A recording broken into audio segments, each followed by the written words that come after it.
నమస్తే, welcome to frankly with Telakapalli.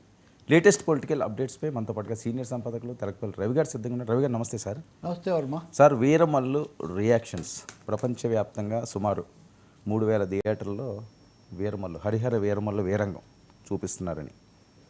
So Veeramalla talk, Veeramallu గురించి ఆయన ఇచ్చిన ప్రమోషన్లు గత 3 రోజుల నుంచి అవన్నీ కూడా చాలా ఆసక్తి రేపినాయి అందరిలోని కూడా. ఎట్టకేలకు సినిమా రిలీజ్ అయింది, ఎలా చూడాలి? అదే ఈ విషయం ఇలా చర్చిస్తున్నాం అంటే దీన్ని బట్టి కొంత అర్థమవుతుంది కదా. వీరమ్మళ్ళ మీద నా అభిప్రాయాలు లేకపోతే సమీక్ష ఇలాంటివి నేను తర్వాత చెప్తాను. బట్ న్యూస్ కోణంలో మనం చూస్తే మటుకు వీరమ్మల హైప్తో పోల్చినప్పుడు దాదాపు అన్ని చోట్ల కూడా కొంత లోకీలోనే మీడియా రెస్పాన్స్ కనిపిస్తుంది. పోనీ అదేదో తెలుగు రాష్ట్రాల్లో ఆ తేడా ఉంది. ఒక 2 పత్రికలేమో చాలా బాగా ఉంది, ఊహించినట్టుగానే ఉంది, ఊపేసింది అని రాస్తే, మిగతా వాళ్ళందరూ కూడా కొంచెం లోకీలో కొంచెం తగ్గించి, అయితే ఆ పత్రికల్లో కూడా ఒకటి ఇది చాలా అతికించినట్టుగా ఉంది, ఆ ఎమోషన్ క్యారీ చేయలేకపోయింది అనే ఒక మాట అందరూ చెప్పారు. రెండోదేమో ఆయనకు సమయం చాలా పోవడం వల్ల, దశల వారీగా చేయడం వల్ల కూడా అది జరగలేదు. కాబట్టి ఎమోషన్ క్యారీ చేయడం అనేది, ఇప్పుడు ఉదాహరణకు బాహుబలి అప్పటి నుంచి రాజమౌళి ఒకటే చెప్తాడు, ఎమోషన్ క్యారీ కావాలి, ఎమోషన్తో కనెక్ట్ కావాలి అన్నట్టుగా. ఈ విషయం నిజానికి పవన్ కళ్యాణ్ కూడా ఈ గ్యాప్ తెలుసు కాబట్టి ఆయన ముందు నుంచి కూడా కొంచెం ప్రిపేర్ చేయడానికి లేదా కొంచెం బూస్ట్ ఇవ్వడానికి ఆయన శక్తి కొద్దీ ప్రయత్నించారు. కానీ అందులో పాక్షికంగానే ఆయన సక్సెస్ అయ్యారు అన్నది, అంటే రెస్పాన్స్ కొంచెం తక్కువగానే ఉంది, లోకీలోనే ఉందని చెప్పాల్సి వస్తుంది చాలా స్పష్టంగా. ఇంకా కలెక్షన్స్ ఆ విషయానికి వస్తే, ఇప్పుడు కొంతమంది అప్పుడే ఏ పుష్పతోనో ఇంకో దాంతోనో పోల్చి పెట్టేస్తున్నారు. ఇంకా అసలు ఎక్కడ చాలా ఇది అక్కడికి కూడా, అంటే 600-700 టికెట్లకు అనుమతిస్తే కూడా సహజంగానే మీడియా డివైడ్ అయినట్టే అసలు ఈ మొత్తాన్ని వైసీపీ వాళ్ళ మీడియాలో పూర్తిగా తీసేసి వాళ్ళు రివ్యూస్లో కూడా, అంటే ఒక విధంగా ఈ పొలిటికల్ డివైడ్ అనేది, మీడియా రాజకీయ విభజన సినిమాల్లో కూడా పూర్తిగా ప్రవేశించిందని మనకు అర్థమైపోతుంది. వాళ్ళు దాన్ని బోల్డ్గా రాస్తున్నారు, వీళ్ళేమో అటు ఇటు తిప్పి రాస్తున్నారు. మొత్తం మీద ఎవరు ఏం రాసినా నిరుత్సాహం కొంత కనిపిస్తుంది. ఇతర అంటారా, వీరంగంలో ఏం లోటు లేదు. నిన్న రాత్రి నుంచి అభిమానుల వీరంగం చాలా తీవ్ర స్థాయిలోనే ఉంది వాళ్ళు చెప్తూ. కానీ వాళ్ళు కూడా, నేను గమనించాను,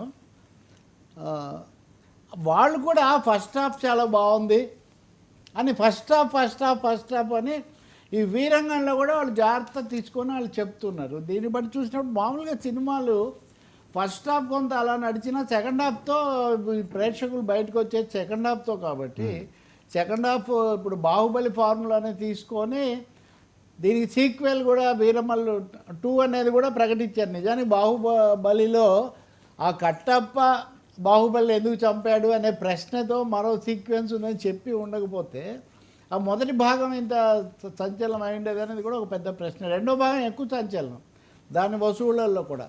ఆ ఫార్ములాతో వీళ్ళు ఆ ట్రిక్ ఆ టెక్నిక్ కూడా ప్రయోగించారు. అయినా కానీ ప్రేక్షకులు చాలా వీరాభిమాన ప్రేక్షకులే, వాళ్ళు కూడా బయటకు వచ్చి కొంచెం ఫస్ట్ హాఫ్ లాగా ఇది అవ్వలేదు అన్నది. బహుశా ఈ ఉప ముఖ్యమంత్రిగా లేకపోతే అంతకుముందు ఎన్నికల ప్రచారం వీటన్నిటిలో నలిగిపోవటం, నలిగాను అనే మాట పవన్ కళ్యాణ్ చాలా వేదికల మీద చెప్పాడు, చాలా నలిగాను ఈ సమయంలోనే. ఇంకోటి వర్మ కొంచెం అవాంఛనీయమైంది, దీన్ని ఒక రాజకీయ వేదికలాగా మార్చుకోవటం. అది ప్రమోషన్ సభల దగ్గర నుంచి ఇంటర్వ్యూల దగ్గర నుంచి అన్నిట్లో కూడా ఈ రాజకీయాలు ఇవి కలగాపులగం కావటం. ఇక్కడ మటుకు ఎన్టీఆర్కు పవన్కు స్పష్టమైన తేడా కనిపిస్తుంది. రామారావు గారు ముఖ్యమంత్రిగా ఉండి చాలా సంవత్సరాలు పాలించినప్పటికీ కూడా, దాదాపు 6-7 ఏళ్ళు పూర్తిగా, తర్వాత కూడా ఆయన పార్టీ చాలా కాలం పాలించింది కదా, ఎప్పుడు సినిమాల్లోకి రాజకీయాలను తీసుకురాలేదు. ఒక డైలాగు అర డైలాగు ఆయన మీద వేరే వాళ్ళు సినిమాలు తీశారు, కానీ ఆయన తన స్టార్ పవర్ను పొలిటికల్ పవర్ కోసం వాళ్ళు, అది ప్రేక్షకుల మనసులో ఉంది, అది ట్రాన్స్ఫార్మ్ అయింది అంతవరకు మాత్రమే. నా దేశం సినిమా వస్తున్నప్పుడు దాంట్లో ఒక డైలాగ్ ఉంటుంది, మీ 30 ఏళ్ల రాజకీయాన్ని నేను 3 నెలల్లో నేర్చుకున్నానని ఏదో ఒక మాట అంటాడు. సో అట్లాంటిది తప్ప. కానీ పవన్ కళ్యాణ్ దానికి భిన్నంగా ఇప్పుడు దాదాపు, పైగా ఆయన ప్రతి సమావేశంలో దీంట్లో కూడా ఉప ముఖ్యమంత్రి ఆ ఆరా, అది ఒకటేమో విడదీయలేము, రెండోది దాన్ని క్యారీ ఫార్వర్డ్ చేయడం కూడా కనిపిస్తుంది. ఇది ఇంకా ఎంతవరకు అంటే ఈరోజు ఆంధ్రప్రదేశ్ క్యాబినెట్ సమావేశం జరుగుతుంటే ముఖ్యమంత్రి ఈ విషయమే ఆరా తీశారని, పవన్ కళ్యాణ్ ఆయన కృతజ్ఞత చెప్పారని, నిజంగా భవిష్యత్తులో ఇది ఒక చిన్న ప్రశ్న కూడా అవుతుంది. ఇప్పుడు అధికార వ్యవస్థ హోదాలో ఉన్నవాళ్ళు సినిమాలో కళాకారుడు కాబట్టి, నటుడు కాబట్టి నటించవచ్చు, అది నేను బేషరతుగా నిర్ద్వందంగా గతంలో చెప్పాను, ఇప్పుడు కూడా చెప్తాను. కానీ అధికార వ్యవస్థలో కీలక పాత్ర వహిస్తున్న వాళ్ళు అక్కడ దీన్ని తీసుకొని వస్తే కాన్ఫ్లిక్ట్ ఆఫ్ ఇంట్రెస్ట్ అంటారు.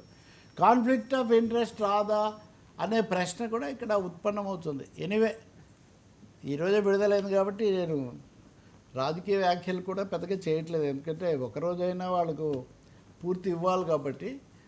కానీ మీరు తీసుకోవచ్చు, దీనికి పెద్ద సర్వేలు అక్కర్లేదు. అన్ని ఛానల్స్, అన్ని యూట్యూబ్ ఛానల్స్, తర్వాత నేషనల్ ఛానల్స్ కూడా ముఖ్యంగా దీని మీద తమ అభిప్రాయాలు చెప్పేస్తూ ఉన్నాయి. అందుకని భిన్నంగా ఊహించిన లేదా హైప్ కంటే కూడా కొంచెం భిన్నంగానే దీని పర్ఫార్మెన్స్ ఉండొచ్చు అనిపిస్తుంది. సార్ కలెక్షన్ అంశానికి వస్తే